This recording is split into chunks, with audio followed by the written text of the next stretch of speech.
Good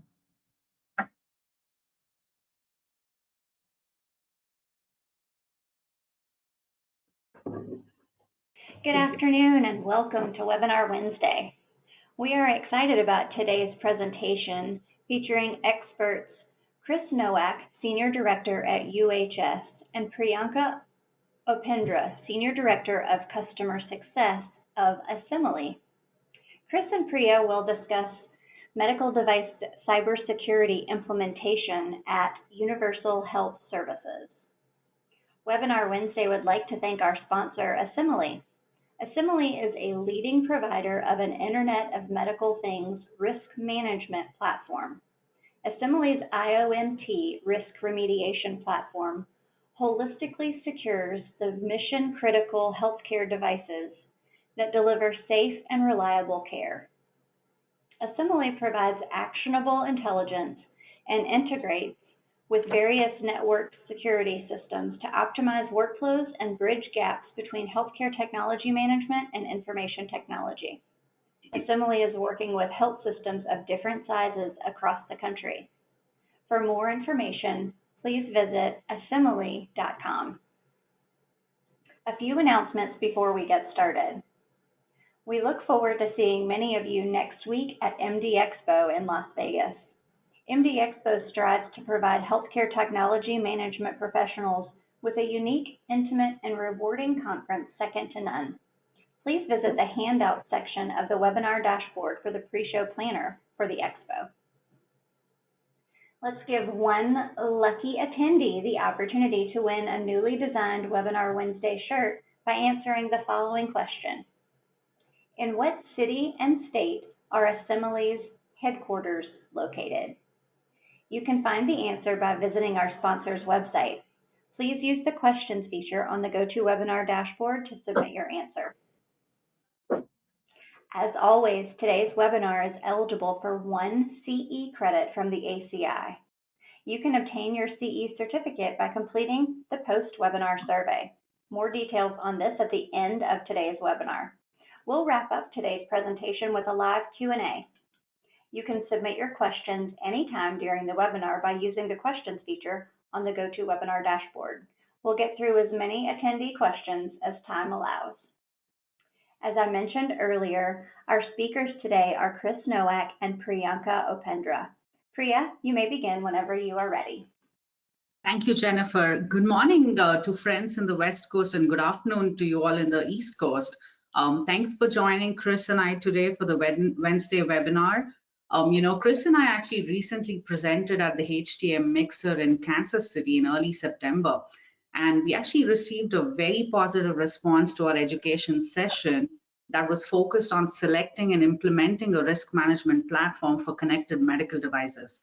So based on the discussions there and the superb roadmap we've had with UHS, we decided to collaborate again and share insights on how UHS is actually operationalizing cybersecurity efforts using Asimily at all of its locations.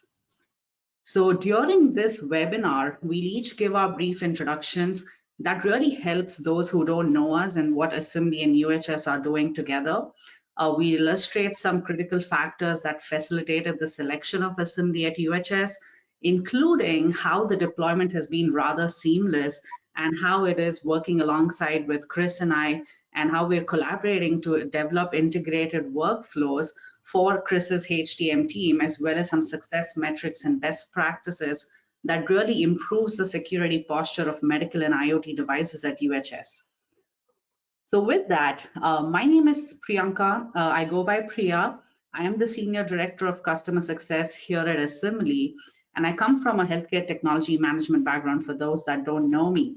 I've worked as a clinical engineer for many years, maintaining devices, planning replacement budgets, and driving quality and compliance initiatives, and also working on some integration and upgrade projects. Since my role at Stanford, I've been involved with Intermountain and healthcare in Salt Lake City, and then Banner in Phoenix, Arizona, in operationalizing cybersecurity within the HTM department. So after having been a customer of Asimily for over 3 years and realizing its tremendous value in the HTM and cybersecurity world, I decided to join the team in June of this year. So for those that don't know and haven't visited our website, a little bit about Asimily. Asimily was founded in 2017 and is venture backed. We are USA based and we're headquartered in Sunnyvale, California. So do listen for the raffle prize now.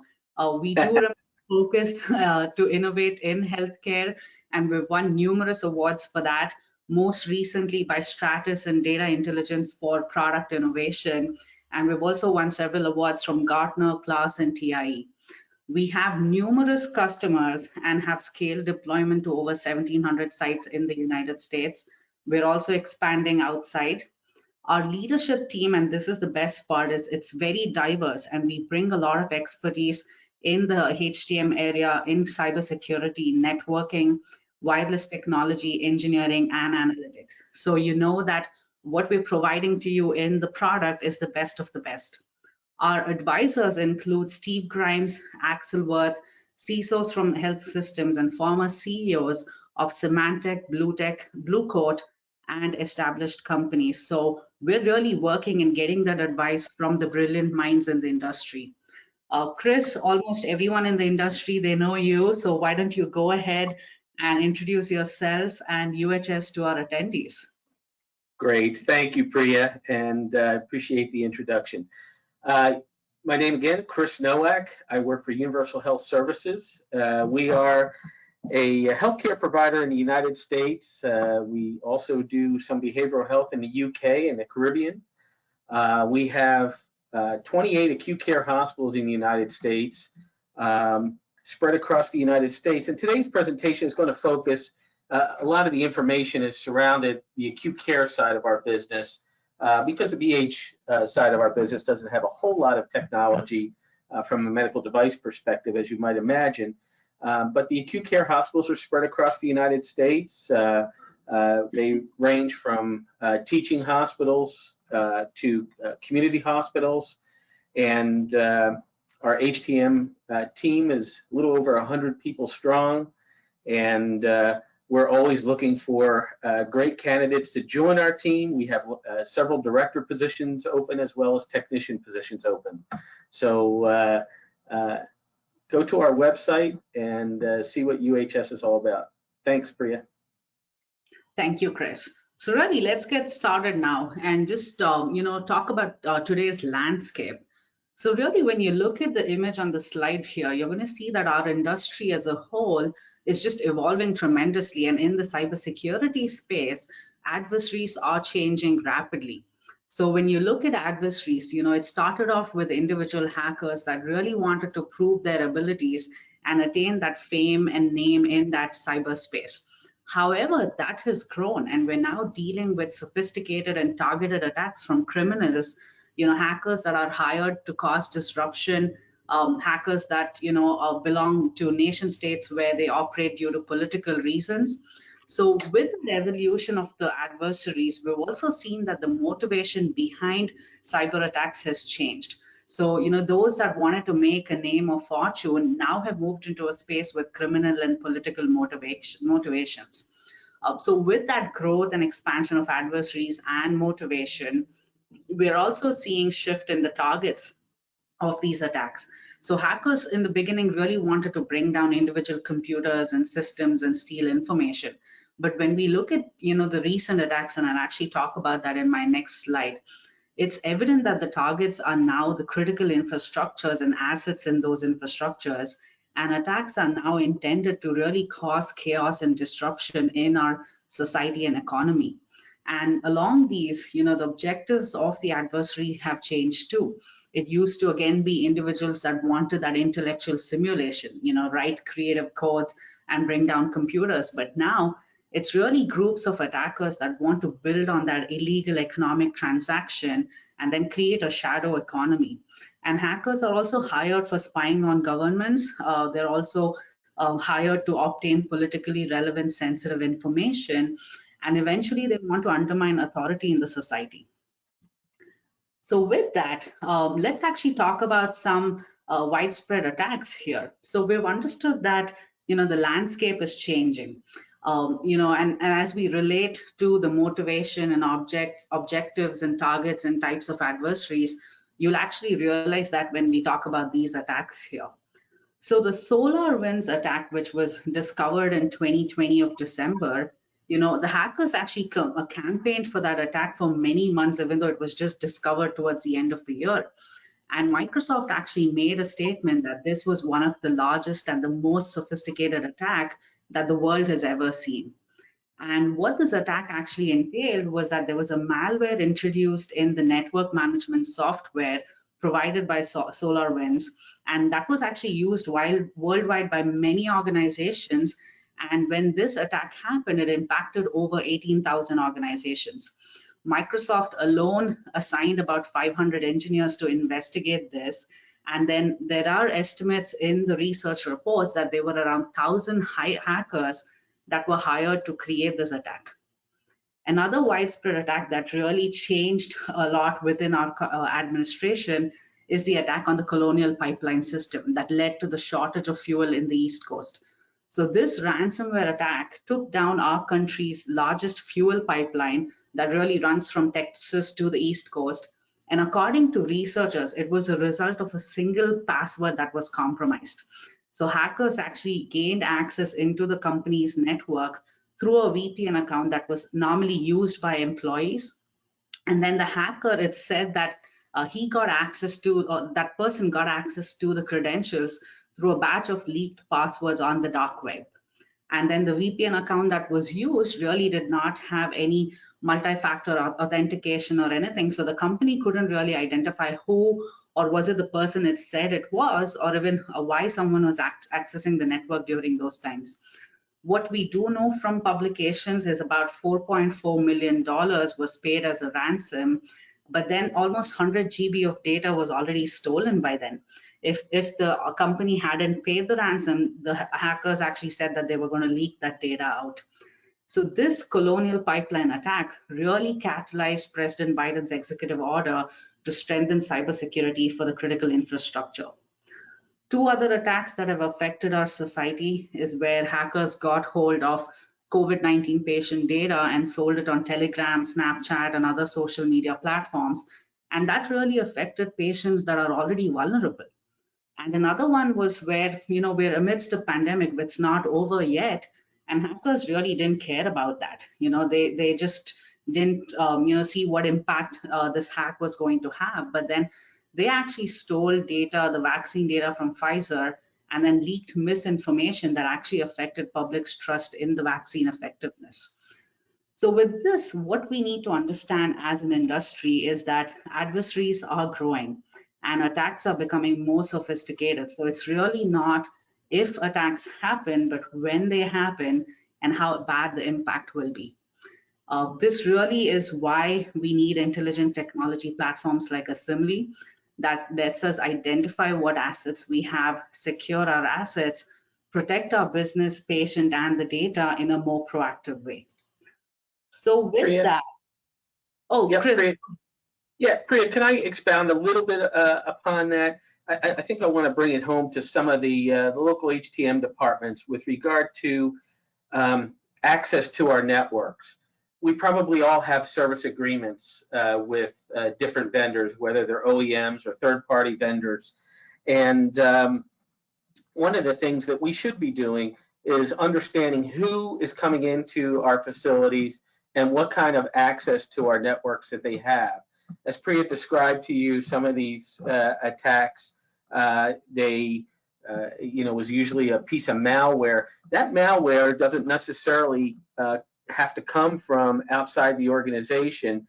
It can be one of your service engineers who, just don't understand that they have a USB stick that they carry around with certain items on that USB stick, and they stick it into a USB port on a server. Maybe it's a physiological monitoring server, a radiology network server, a PAC server, and they install that USB stick into a USB port on your system, which has access to your network.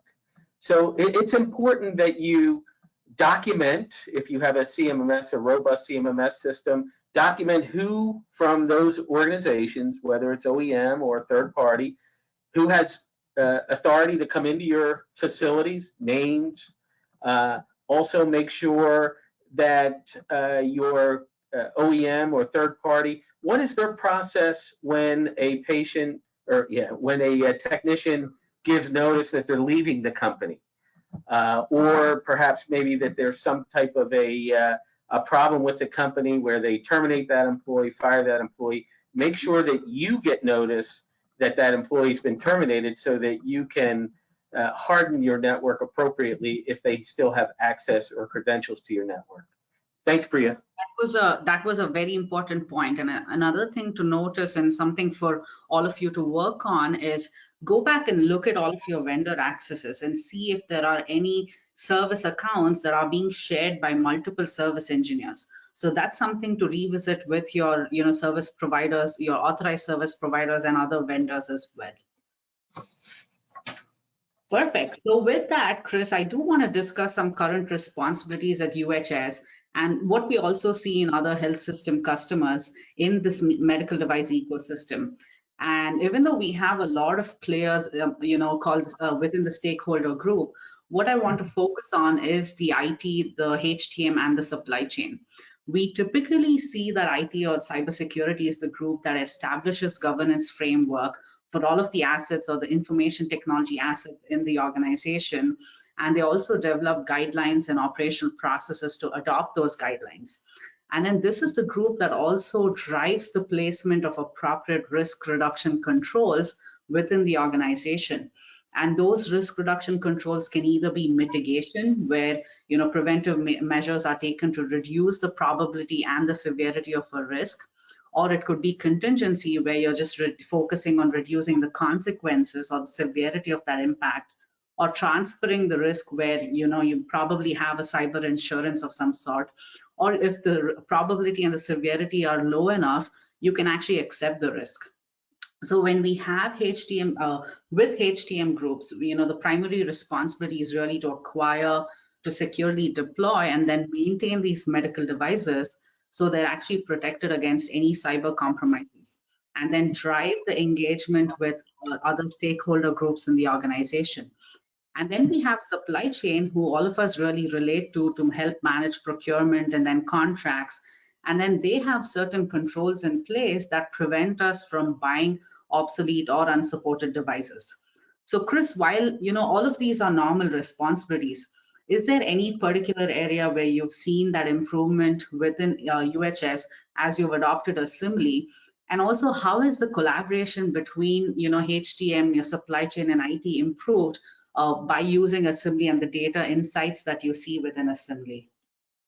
Yeah, that's a great question, Priya. The relationship between HTM and IT, we are connected at the hip, as well as our supply chain team. We really work together from cradle to grave with regard to the asset. So once we start to go through the process of deciding that we need a new CT, a new MR, a new physiological monitoring system, HTM is engaged with supply chain, developing those requirements, including bringing our IT team into that, so that we have the network requirements, we have the security requirements that are required. And now that we have the Asimily tool deployed, it also provides us with even greater insight into the security of our networks. We are connected to our CISO and the team that we have at UHS for information security. It really behooves you as a HTM professional to get engaged into the IT world. All of our, our patient monitor that's hanging in the wall, it's a computer. It's a data acquisition device. And we need to make sure that we're familiar with those devices. And as we go on through our presentation today, one of the things that hopefully your organization will develop as you go through this process is a responsibility assignment matrix. And I think, Priya, we have something Yes. to talk about that later on in our presentation. But that really is going to define roles and responsibilities in the organization, and to what extent those folks have with regard, is it just informational, is it accountability for certain aspects of a deployment such as this. So Chris, when you were actually, selecting a platform, and then you obviously selected Asimily, what were some of the key initiatives that you had to drive while selecting a tool or a platform like Asimily? And I think that insight really helps our attendees gain some information on how to proceed with their leadership to drive medical device cybersecurity. Yeah, that's a great question. So here at UHS, I pretty much drove the process of getting an IoT, IOMT tool. I felt that the HTM team needed a tool that could help us with regard to these devices that were proliferating across our network. And quite frankly, they were our responsibility. There are certain requirements. Our IT teams are very familiar with a desktop PC, what's required for that, the patching and the security associated with those devices. But our medical devices are quite a different animal, right? We have the regulatory aspect of a 510K clearance from the FDA that we have to deal with. So, we just can't go ahead and apply a patch to a bedside monitor or a computer that controls our radiation oncology equipment. That has to be validated by the manufacturer to ensure that there is no problems associated with any kind of operating system upgrade or software upgrade or a cybersecurity tool that would query the device. So that became our responsibility. We drove the need for such a tool, and that tool also, I wanted to make sure that we had the IP addresses and the MAC addresses.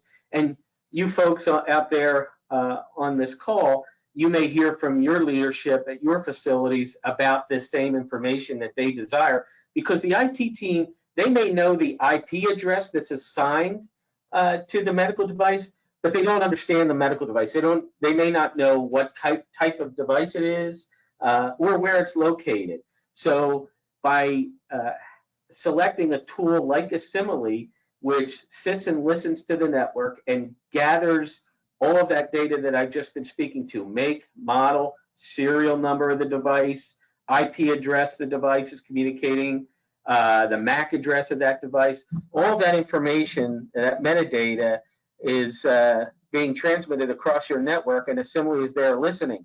And we'll talk a little bit about this later on, because it is important that we have an integration to our CMMS product, and that deposits that information into our CMMS product. Everybody at UHS has access to my CMMS. My IT team has access to it. My financial team has access to it. And even my clinical folks have access to it, because we don't use any PM labels at UHS.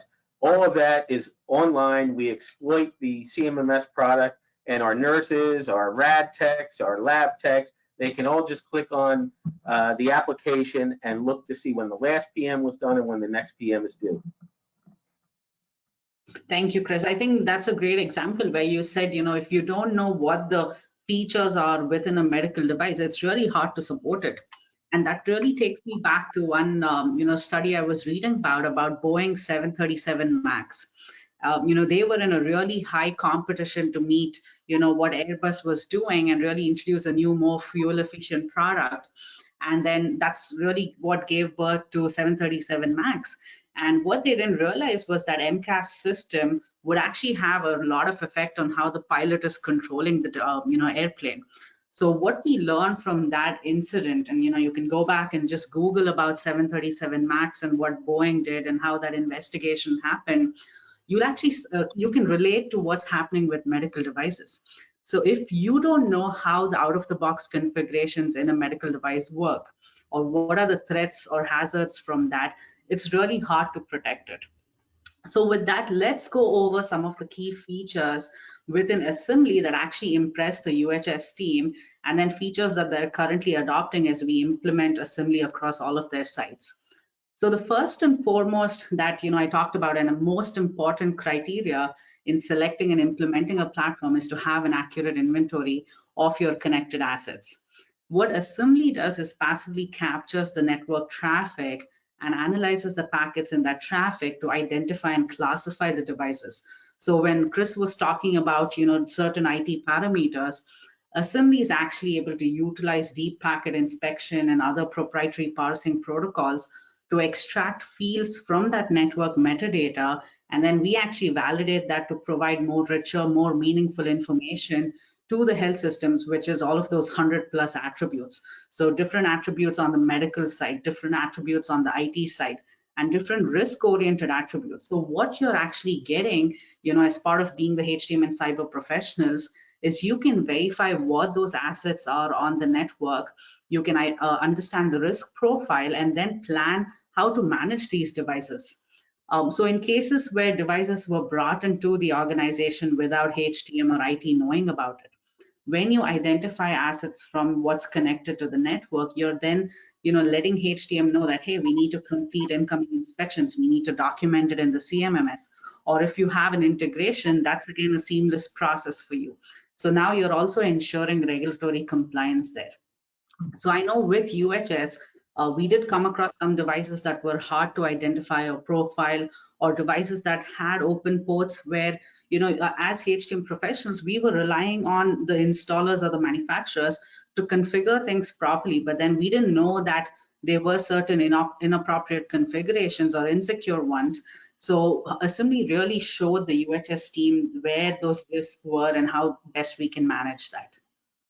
Priya, that's a great example that you're using. During our POC, our proof of concept, as Priya was alluding to, we all have faith and confidence in the OEM that's coming in to install our physiological monitoring system, let's say in this example. And, that it always comes down to the people doing the install, just like it does come down to us as professionals and the type of job and quality that we provide our patients that we serve.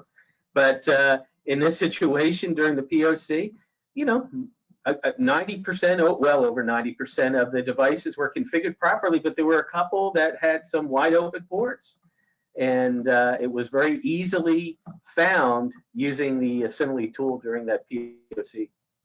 And I know, Chris, you mentioned previously where you compared so many other offerings with other products available in this market.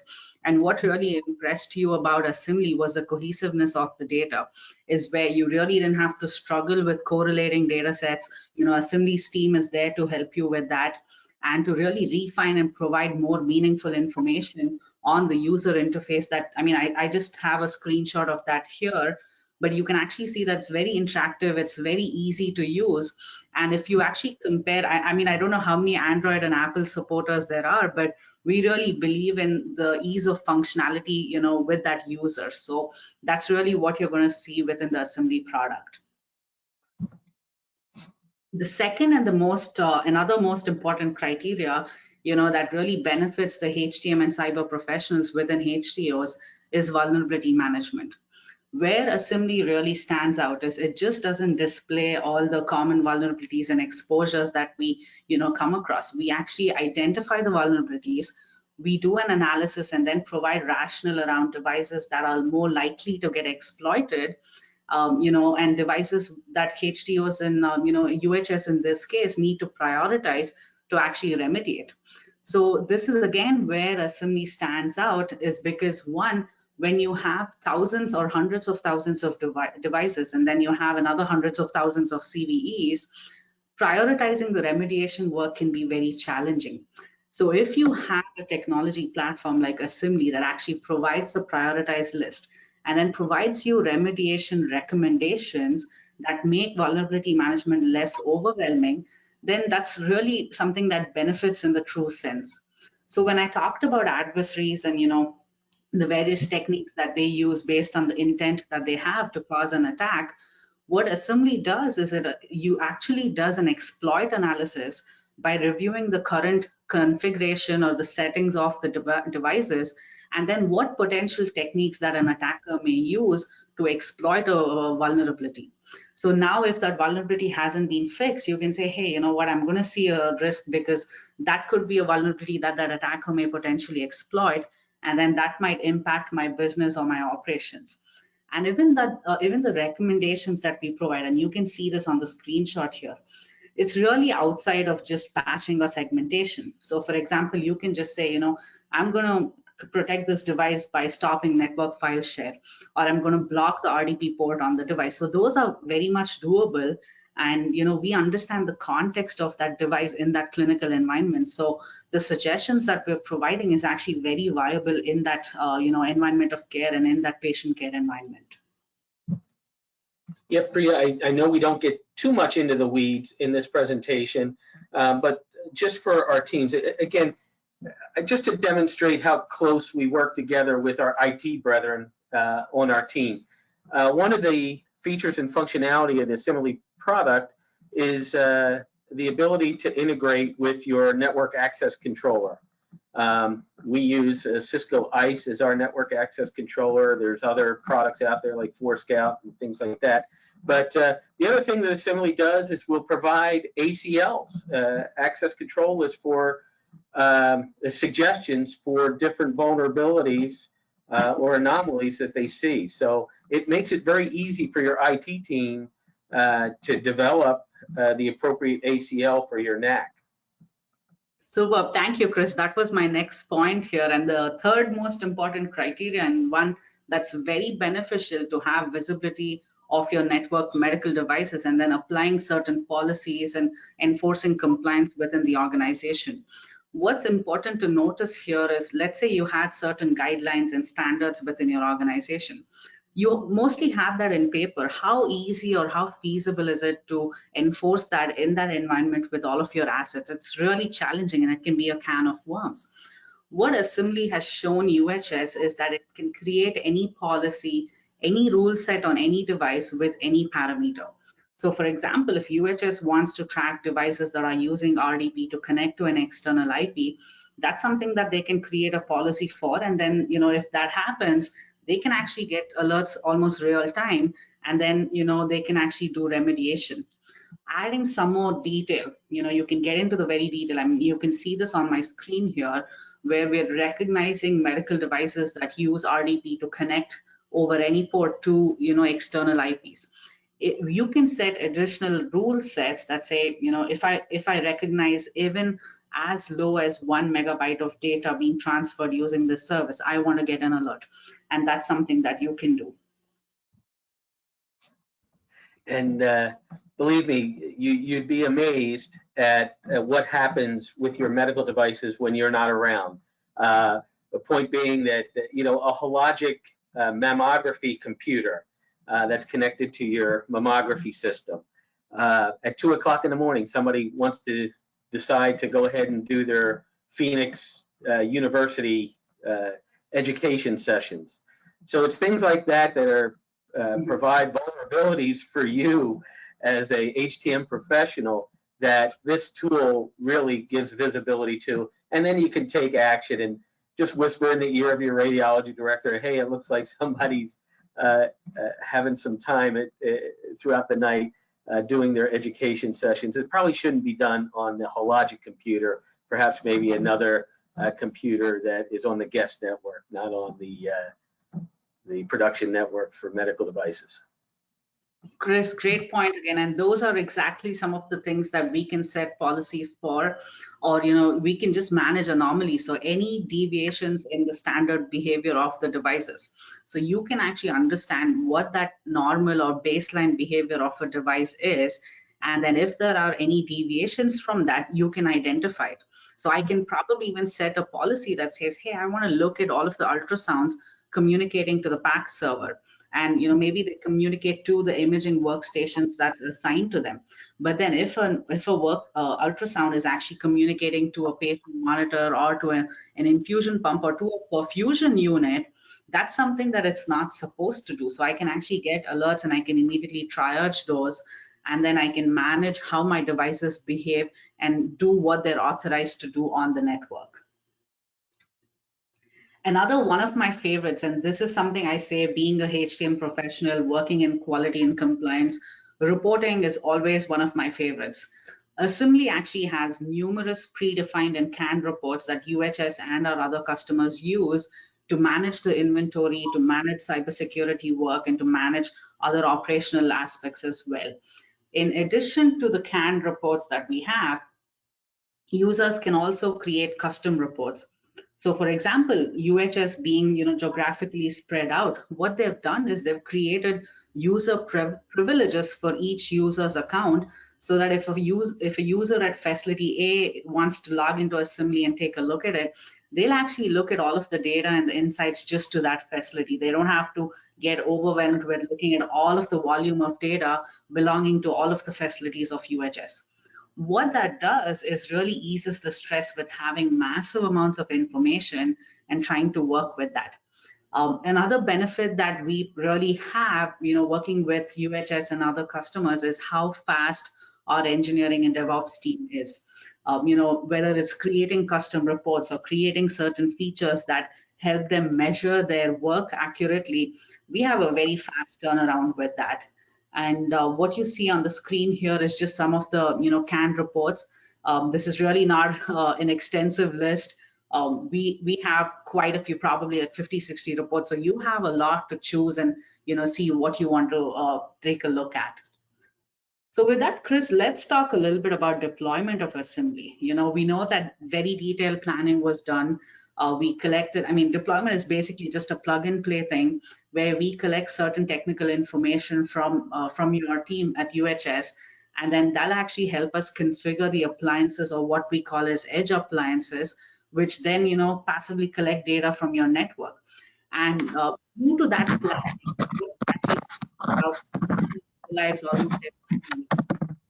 and when you look at traditional go lives, that's really awesome progress. And also when you compare deployment to other technology platforms in this market, we're pretty quick on that.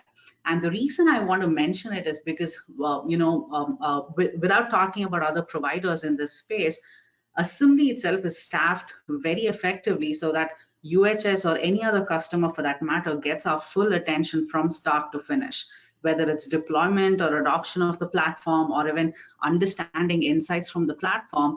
We're really giving that customer first attention to whoever works with Asimily here. So Chris, any insights you want to share just with the deployment? Yeah, the deployment was very, very easy with Asimily. As Priya indicated, a configuration sheet is provided, certain information that Asimily needs to configure each edge device for your facility or facilities, and each facility or facility may have a different type of configuration. Heck, you can provide Asimily that configuration on a Monday or Tuesday, and your edge box is connected on a Friday, gathering data from your network. It's that simple. As Priya just turned to the next slide, when we were doing our deployment, one of the network engineers from South Texas and I were talking on the telephone. He said, Chris, it took me longer to take the edge box out of the edge device out of the box than it did for me to connect it to our network and start. I think we just lost Chris. Chris, I think we just lost the audio. Oh. Stand by, Priya. Okay, there we go. All right. Can you hear me now? Yes, we can hear you all right, Chris. Go ahead. Great. Thank you. So it was a very simple deployment, and Asimily knows how to deploy these devices. It's very, very easy. Thank you, Chris.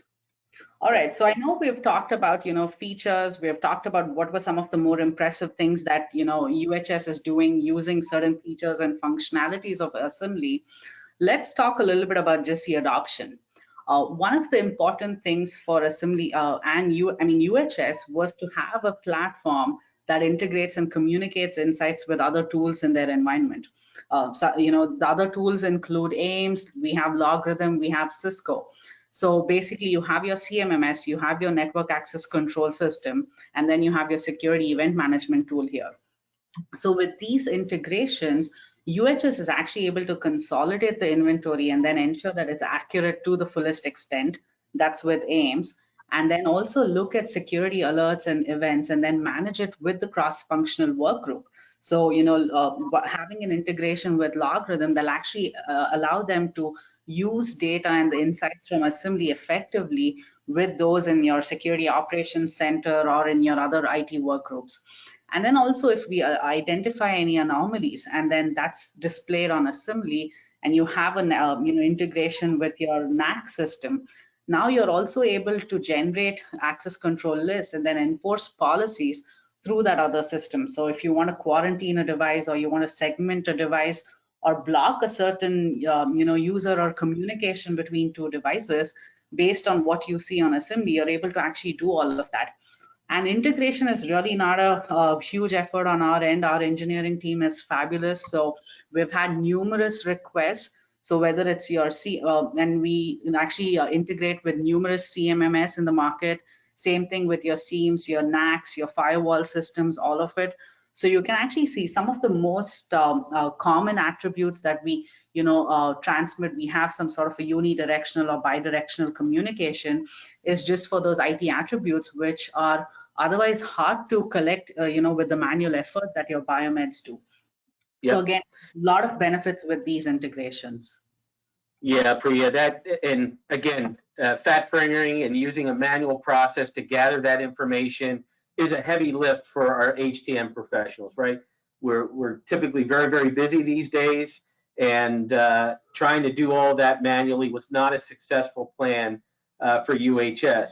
Having Asimily now, gathering that data and having this communication with AIMS really provides the CMS as a robust tool. As I mentioned, our IT team has access. They're no longer guessing at what that medical device is any longer. They know there was an IP address out there, but they had no idea to any extent of any detail of what that IP address was connected to. Now, through the use of this integration, they know with certainty exactly what device they're talking about, whether it's a CT or a physiological monitoring system. Thank you, Chris.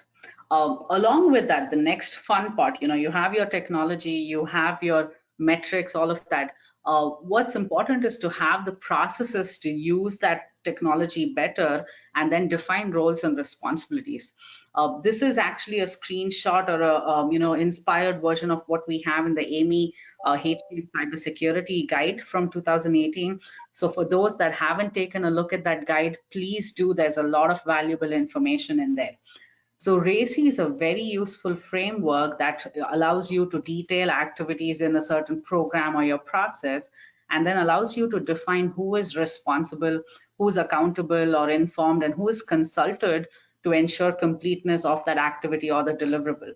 So when you have numerous activities while managing these connected assets, using some sort of a RACI matrix really helps you identify roles and responsibilities.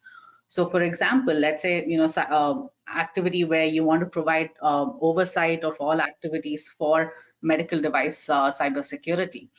Cybersecurity is, responsible to do that and accountable to provide oversight.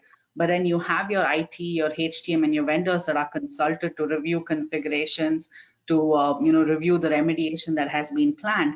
And then you have your clinicians in your supply chain that's actually informed on a need basis for any education and training or to make changes within the contracts. So this is again something that Asimily has in one of our internal playbooks.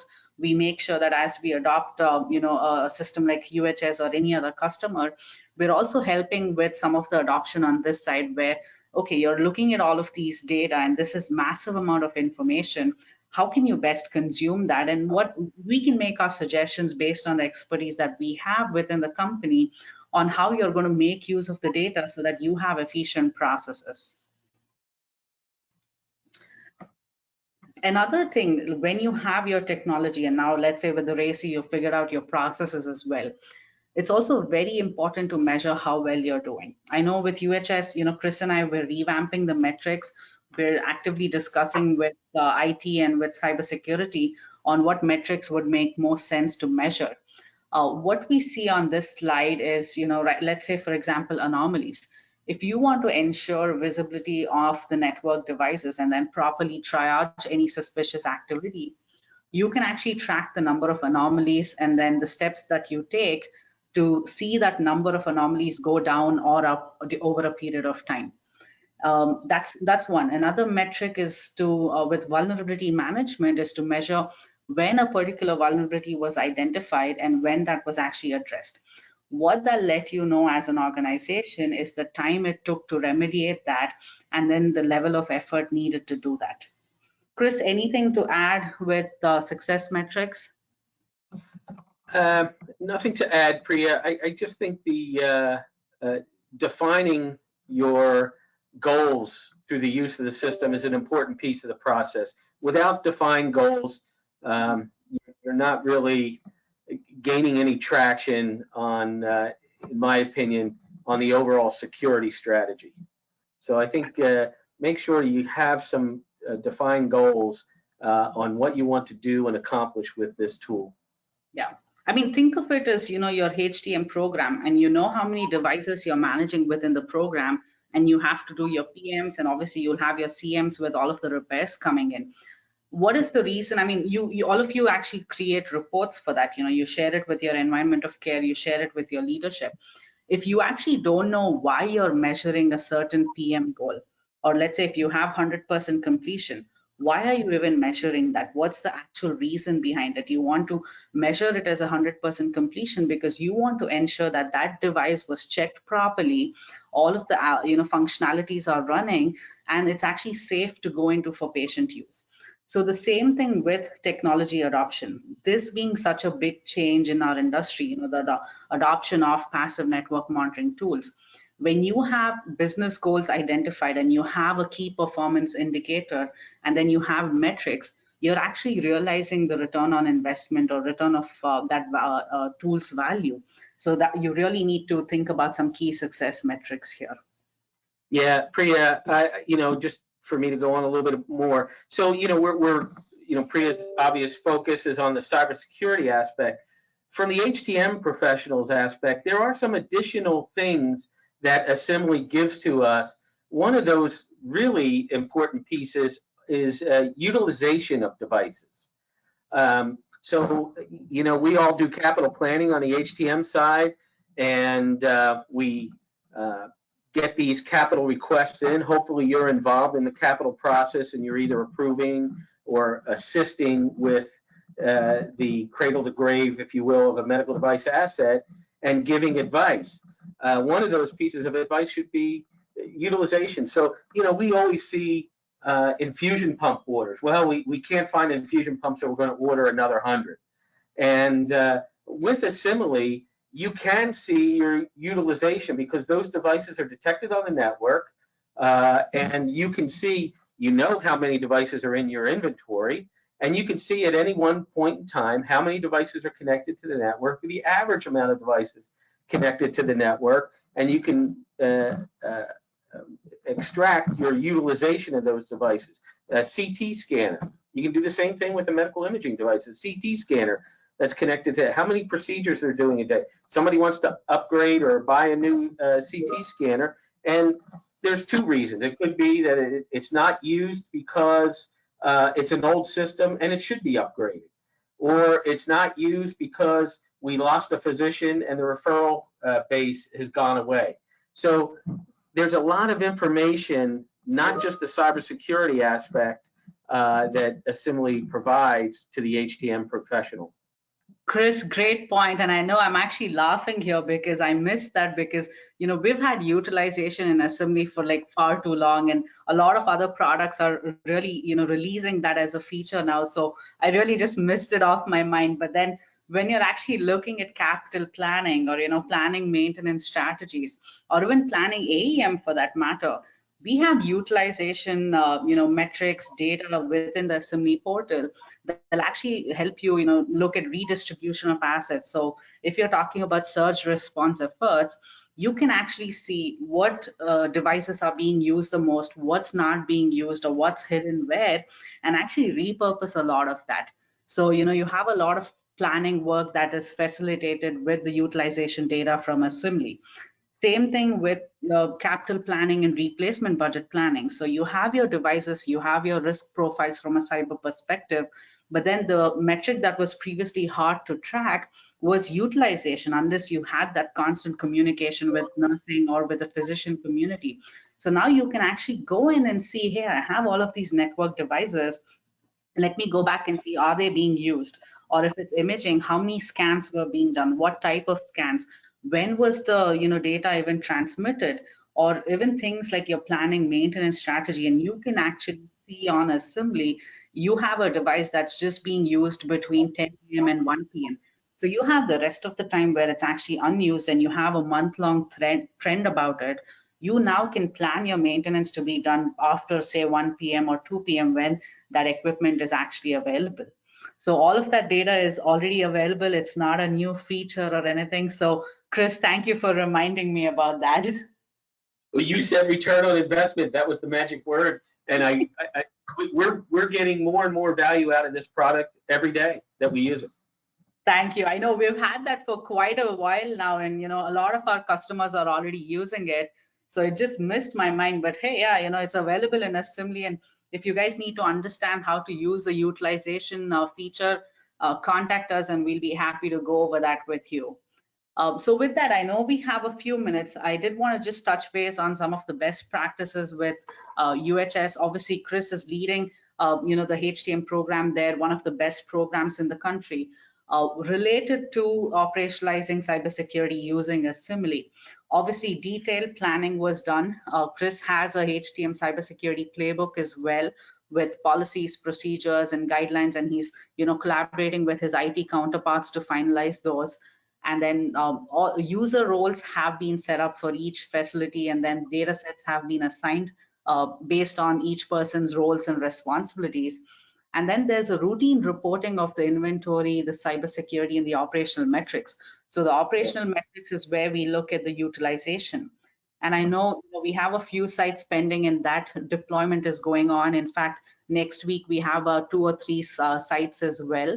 And what we do is, from the engineering side, we have weekly meetings with Chris and his team or his IT team as well. In addition to that, one of the key offerings within Asimily is customer success team, which is my team, where we have a bi-weekly sync with Chris and his team members, where we talk about routine training, support any enhancements, or we review new features. So that way we're remaining constantly engaged, and it's not just a company where they're selling you a product and then you just go figure it out. We're not going to sort of leave you in a limbo there. We're really hand-holding, we're partnering in the true sense, and then helping you realize value, and also enabling success in your organization by making sure that you're using the insights from Asimily. Chris, anything you want to add, anything to share with the best practices? So yeah, one of the reasons why we selected Asimily was, using that last bullet point, was the responsiveness. As I mentioned, we had multiple proof of concepts going on with a couple of different companies. Every time we had a question, Asimily responded within minutes, sometimes, right on the phone, on that same phone call that we made, where other companies, we had to wait 24, 48, 72 hours before we had an answer to our question. So the training and support, the customer enhancements, we sometimes rearrange our data and the way our reporting looks. Within 24 hours, we have a new report figured out and customized by the Asimily team. So it's been a great relationship and a great product for us so far. Perfect. Thank you, Chris. Just some last steps. I know what we're working on is to standardize metrics with the cybersecurity leaders.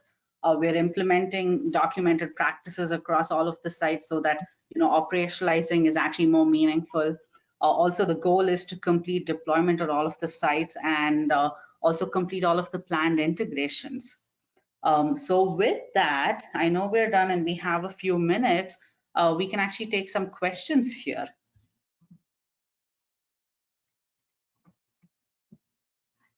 Thank you both so much for a great presentation.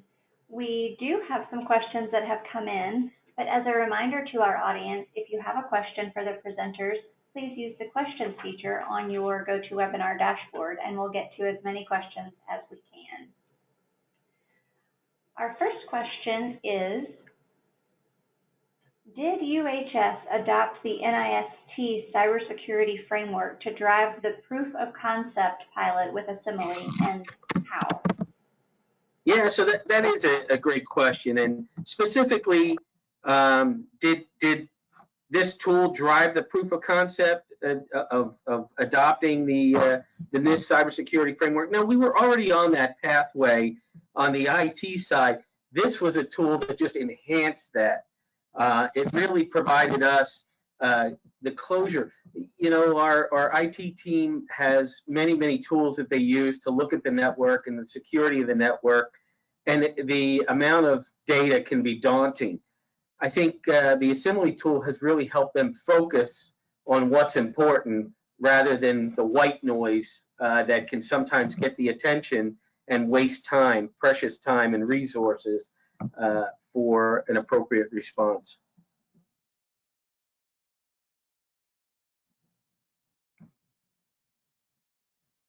All right, our next question is, what does deployment support look like for UHS and Asimily? Perfect. Let me take that. So really deployment support, we have all of the staffing, all of the experts within the Asimily team, whether it's a small scale or a large scale deployment, we do the big chunk or the heavy lifting where we plan it out.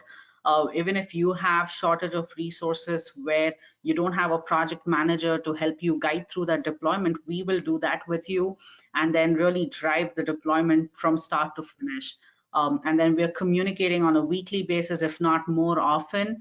And it's not like we're using our weekly meetings as a working session. We do all of the heavy lifting before so that we're coming to you during a meeting with the right information that's actually efficient and then also saves everyone's time. Great. All right, our next question is, are challenges that UHS ran into during deployment or data collection, and how did they resolve it? I think it's supposed to be, what are challenges? There were some challenges, mostly self-inflicted, just because of the way UHS is set up. So that was more or less self-inflicted. As far as data collection, as I mentioned earlier, the device comes fully configured and really plug and play, and the data collection is immediate. You'll start seeing, you'll open up your Asimily dashboard and you'll start to see the results of that data collection.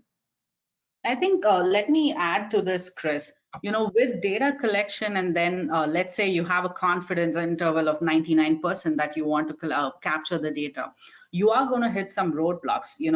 No passive monitoring tool can be 100%. So if any company in the market is telling you, hey, we're going to give you 100% of the data from the network, sorry, no passive technology can actually do that. Where Asimily will really help you is we have the networking, the wireless technology, all of the experts. So we'll identify areas where that data capturing is slow and then work with your network architecture team to actually make sure that we're routing the right amount of traffic so we're able to capture and make sense of most of that metadata.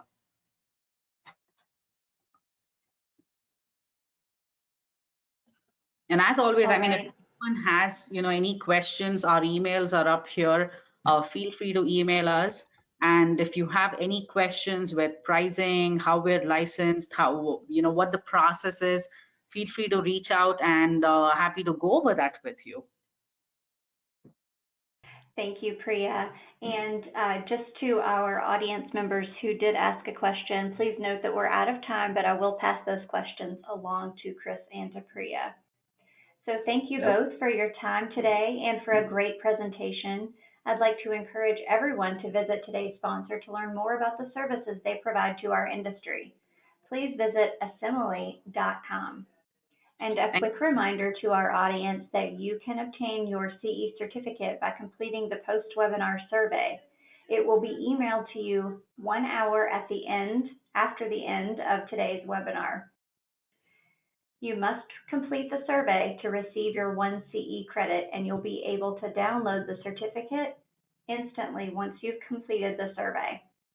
If you have any questions, you can reach us at webinar@mdpublishing.com.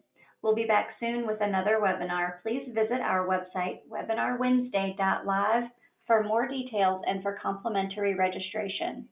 Thank you all and have a wonderful afternoon. Thank you all. Appreciate your listening today. Thank you.